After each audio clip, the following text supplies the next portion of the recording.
জয় জগন্নাথ। বন্ধুরা, আমি কেয়া গোপীকথা চ্যানেলে তোমাদের সবাইকে আরও একবার ওয়েলকাম। আজকে আবার চলে এসেছি একটা নতুন মন্দিরের সন্ধান নিয়ে। চলো দেখতে থাকি পুরো ভিডিওটা। আর এই ভিডিওটা দেখতে দেখতে আমরা জানতে থাকবো যে এই নতুন মন্দিরটা কোথায়, সেখানে কিভাবে যেতে হয়, আর সেখানে যাওয়ার পরে সেই মন্দিরের কি কি ইতিহাসকে তুমি আবার পুনরাবৃত্তি করতে পারবে। চলো শুনে নেওয়া যাক সেই গল্পটাই। তো আজকে আমরা বেরিয়ে পড়েছিলাম পড়ন্ত বিকেলে বাইকে করে। যদিও তোমরা এই মন্দিরটাতে ট্রেন পথেও পৌঁছাতে পারো। এই মন্দিরটার সবথেকে কাছাকাছি স্টেশন হচ্ছে বারুইপাড়া স্টেশন। যে স্টেশন থেকে নেমে তুমি যদি অটোতে কাউকে বলো যে ব্রহ্মদত্ত ধাম বা ব্রহ্মদত্ত মন্দির, তাহলেই ওরা মাত্র 15 টাকা ভাড়া নিয়ে সেখানে পৌঁছে দেবে। এখানে একটা হোর্ডিংও দেখা যাচ্ছে। এই হোর্ডিংটার থেকে একদম বাদিকে এই কাঁচা রাস্তাটা ধরে এগিয়ে গেলেই এই ব্রহ্মদত্ত ধাম। এই রাস্তাটা একবার চারিদিকটা তোমরা ভালো করে দেখতেই পাচ্ছ ভিডিওতে। একদম কলকাতা থেকে জঞ্জাট, এই সমস্ত কাই কিচির গাড়ির শব্দের আড়ালে একদম গ্রাম্য পরিবেশে এই সুন্দর একটি মন্দির এখানে রয়েছে। তবে এই মন্দিরটার যে ইতিহাস সেটা কিন্তু বন্ধুরা অনেক পুরনো। চলো আমরা ততক্ষণ শুনে নিই এই মন্দিরে যে বিগ্রহ রয়েছে, যেটাকে আমরা বাংলায় বলে থাকি অনেক সময় ত্রিমূর্তি বলে থাকি, বা তিননাথ ঠাকুর বলেও কোথাও কোথাও পুজো হয়। এই মন্দিরের আসল যে বিগ্রহের নাম তা হলো দাতাত্রেয়। এই বিগ্রহের নাম হচ্ছে দাতাত্রেয়। এটা বন্ধুরা বহু যুগ আগে মাতা অনুসূয়া বলে একজন সতী ছিলেন। তিনি ছিলেন ঋষি অত্রি মুনির স্ত্রী। তো তিনি এতটাই সতী ছিলেন যে আমাদের যে ত্রিদেব ব্রহ্মা, বিষ্ণু এবং মহেশ, এই তিনজনেরই যে পত্নীরা, তারা একসময় সন্দেহ প্রকাশ করে যে মাতা অনুসূয়া কি আমাদের থেকেও বেশি সতী। তো এই বলে তারা তাদের পতিদের সাথে ঝগড়া ঝামেলা করতে থাকে। তো সেই ঝগড়া ঝামেলা করার ফলে সেই ত্রিদেব একবার ঠিক করেন, চলো একবার আমরা মাতা অনুসূয়ার সতীত্বের পরীক্ষা নিই। এই বলে মাতা অনুসূয়ার পরীক্ষা নিতে চলে এসেছিলেন স্বয়ং ব্রহ্মা, বিষ্ণু এবং মহেশ।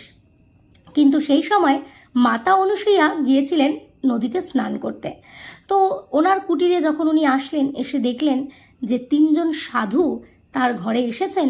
আর তখনকার দিনে পরম্পরা ছিল, যদি সাধুরা বাড়িতে আসে বা কুটিরে আসে, তাদেরকে যথাযোগ্য সম্মানপূর্বক তাদেরকে আদর আপ্যায়ন বা তাদের মনের ইচ্ছা তাদেরকে যথাসম্ভব প্রসাদ আদি দিয়ে তাদেরকে সম্মান প্রদর্শন করা হতো।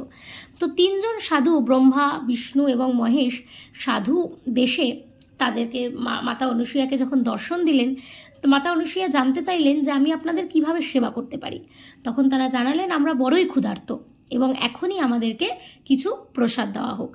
কিন্তু তখন মাতা অনুসূয়ার কাছে ঘরে কোনো খাবার ছিল না। তো তিনি তখন তাদের কাছে কিছুটা সময় চেয়ে নিলেন যে আমায় কিছুটা সময় দেওয়া হোক, আমি তার মধ্যেই আপনাদের এই খাবারের যোগান দেব। কিন্তু তাতে ব্রহ্মা, বিষ্ণু এবং মহেশ বললেন, আমরা তোমাকে সময় দিতে রাজি অবশ্যই, তবে এই সময়ের মধ্যে তোমাকে একটা শর্ত পূরণ করতে হবে। তখন মাতা অনুসূয়া বলে, কি সেই শর্ত? মাতা অনুসূয়াকে তখন তারা বলেন যে তুমি আমাদেরকে যে খাবারটা দেবে সেটা তোমাকে দিতে হবে মানে একদম নগ্ন অবস্থায়, তোমার শরীরে কোনো কাপড় বস্ত্র থাকবে না। তো এই কথা শুনে মাতা অনুসূয়া ভীষণ চিন্তায় পড়ে গেলেন। তিনি তখন চিন্তা করতে করতে ভাবলেন, এ কেমন সিদ্ধান্ত! একদিকে আমি সাধু ঋষিদের বৈষ্ণব চরণে অপরাধও করতে পারবো না, একদিকে তাদের মনের ইচ্ছাও যা তা আমি একটা স্ত্রী হিসাবে পূরণ বা কী করে করব। কিছুক্ষণ ভাবার পরে মাতা অনুসূয়া চলে গেলেন কুটিরের ভেতরে এবং সেখানে গিয়ে তিনি একটি কমণ্ডলী হাতে নিয়ে এসে তার থেকে কিছুটা জল নিয়ে যেই এই ত্রিদেবের মধ্যে ছিটিয়ে দিলেন, অমনি ব্রহ্মা, বিষ্ণু, মহেশ হয়ে গেলেন একদম সদ্যজাত শিশু। তখন মাতা অনুসূয়া তাদেরকে একে একে কোলে নিয়ে তার বক্ষ যুগল থেকে তাদেরকে দুগ্ধ পান করাতে থাকলেন। তো বন্ধুরা দেখলেন মাতা অনুসূয়া একই সাথে কিভাবে সাধুদের আপ্যায়নও করলেন, আবার একই সাথে কিভাবে ত্রিদেবকে তিনি তাদের মনের যে ইচ্ছা সেটাও পূরণ করলেন মাতৃত্বের ভাবে। তো মাতা অনুসূয়া সত্যিই ছিলেন একজন সতী। তো আজকে আমরা কলিযুগের মেয়েরা অনেক সময় মনে করি যে আমরা ছেলেদের সমসাময়িক, কিন্তু এটা কখনোই নয়। আমাদের পুরাণ বা শাস্ত্র ঘাটলে আমরা দেখতে পাই নারীর মধ্যে যে শক্তি আছে তা এক পুরুষ কেন 10 পুরুষেরও থেকে অনেক বেশি। তাই আমরা মেয়েরা কখনোই পুরুষদের সমান হওয়ার চেষ্টা করব না, কারণ আমাদের মধ্যে ভগবানদের আমরা লালন করার ক্ষমতা পর্যন্ত রাখি, আর মাতা অনুসূয়া হচ্ছে তারই এক জলজান্ত উদাহরণ। তোমরা দেখতেই পাচ্ছ এখানে যে মন্দিরটা হয়েছে, এই মন্দিরটা কত সুন্দর। যদিও মন্দিরটা এখনো আন্ডার কনস্ট্রাকশন রয়েছে, তবে যতটুকু হয়েছে ততটুকু মানে বলার কোনো ভাষা নেই। এখানে দেখতে পাচ্ছ তোমরা, এখানে যে 3টে মাথা রয়েছে এই বিগ্রহটির, এটাকেই বলা হয় দত্তাত্রেয় বিগ্রহ। এবং এই 3 মাথাযুক্ত যে বিগ্রহ, এটাকেই আমরা বাংলায় তিননাথ হিসাবে পুজো করে থাকি। তো যখন মাতা অনুসূয়া এইরকমভাবে পরীক্ষায় উত্তীর্ণ হলো, পরবর্তীতে যখন আবার পূর্ণরূপে ওনাদেরকে আবার ফিরিয়ে দিয়েছিলেন উনি, তখন উনি বর প্রার্থনা করেছিলেন। ওনারা বলেছিল, মা সন্তুষ্ট হয়ে আপনি যেই বর চাইবেন আমরা আপনাকে সেই বরই দেব। তখন তিনি বলেছিলেন যে তোমাদের 3জনকে আমি সন্তান স্নেহে আমার বক্ষে দুগ্ধ পান করিয়েছি, তাই আমি চাই আমার সন্তান রূপে তোমরা আমার কাছে আসো। তাই তারপরেই এই দত্তাত্রেয় রূপে মানে একই শরীরে ব্রহ্মা, বিষ্ণু এবং মহেশের শক্তি নিয়ে জন্ম হয়েছিল এই দত্তাত্রেয়ের। তো এই দত্তাত্রেয়কেই আমরা বাংলায় 3 ঠাকুর হিসাবে পুজো করে থাকি। আর তারই এই সুন্দর একটি বিগ্রহ আমাদের এই বারুইপুর স্টেশনে, বারুইপাড়া স্টেশনে রয়েছে। এখানে দেখো 4 জায়গায় মন্দির আছে। প্রথম ধাম শিবদত্ত ধাম নামে রয়েছে, সেটা মধ্যপ্রদেশে। এখানে তার ছবি, মন্দিরের স্ট্রাকচার তোমরা দেখতে পাচ্ছ। তার পাশে রয়েছে দ্বিতীয় ধাম, যেটা হচ্ছে অনুসূয়া দত্ত ধাম, মাতা অনুসূয়ার নামে করা হয়েছে, যেটা কন্যাকুমারীতে আছে।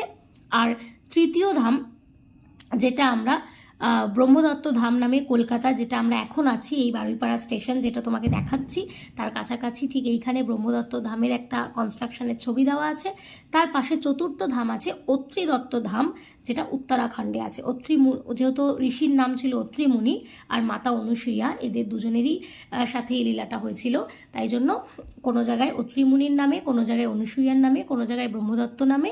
আর এই বিগ্রহের হাতে থাকে ব্রহ্মার কমণ্ডলু, আর বিষ্ণুর চক্র এবং শিবের ত্রিশূল। তোমরা দেখতে পাচ্ছ মন্দিরের চারপাশটা কি সুন্দর আলোকসজ্জা দিয়ে সজ্জিত করা রয়েছে, এবং এই চারিদিকটাই সন্ধ্যার পর থেকে বেশ আলোকসজ্জায় ভরপুর থাকে।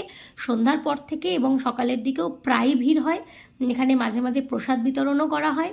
বেশ পুরনো আদলের বেশ বিশাল এক জায়গার মধ্যে গড়ে উঠেছে এই মন্দির, যেটা সত্যি আমাদের যে মন্দিরের সৌন্দর্য, আমাদের যে ভেতরের আধ্যাত্মিকতাকে প্রকাশ করার জন্য একদম উপযুক্ত পরিবেশ। আর খুব বেশি, যেহেতু এটা এখনো অতটা প্রচার পায়নি, তো খুব বেশি ভিড় হইচই সেখানে হয় না। এত বড় জায়গার মধ্যে বেশ শান্তিতে, নিরিবিলিতে তোমরা সবাই ভগবানের নাম ধাম তোমরা সেগুলোকে মনের মধ্যে বারবার করতে পারবে। তো দেখো কত সুন্দর আলোকসজ্জার মাধ্যমে মন্দিরটা তার নিজের শোভা বর্ধন করছে। এখানে বিঘ্ননাশ, বিঘ্নহর্তা গণেশের এক সুন্দর শ্রীবিগ্রহ আমরা দর্শন করছি। এটাও সেদিনকে ওখানেই আমরা দেখেছি। খুব সুন্দরভাবে মন্দিরের সেবা, পূজা, সমস্ত কাজ মন্দিরের পূজারীরা করছেন। তো বন্ধুরা, আশা করছি তোমাদের এই ভিডিওটা ভালো লাগবে। সন্ধ্যার, যেহেতু আমরা বিকেল বেরিয়েছিলাম, প্রায় ফিরতে ফিরতে সন্ধ্যাই হয়ে গেছে। তো এবার আমরা একটু একটু করে বাড়ির দিকে ফিরছি। এবং যদি তোমাদের এই ভিডিওটা ভালো লাগে তো অবশ্যই তোমরা ব্রহ্মদত্ত ধামে যাও এবং দত্তাত্রেয়কে দর্শন করো। এবং এই ভিডিওটি ভালো লাগলে আরও লাইক করো, ফলো করো এবং সাবস্ক্রাইব করো। আর আমাদের পাশে থেকো এরকম নতুন নতুন মন্দির বা ধামের খবর তোমাদেরকে দেওয়ার জন্য। তো আজকের মতো এখানেই আমরা ভিডিওটা রাখছি। সবাই ভালো থেকো, সুস্থ থাকো। দেখা হবে পরের ভিডিওতে। জয় জগন্নাথ।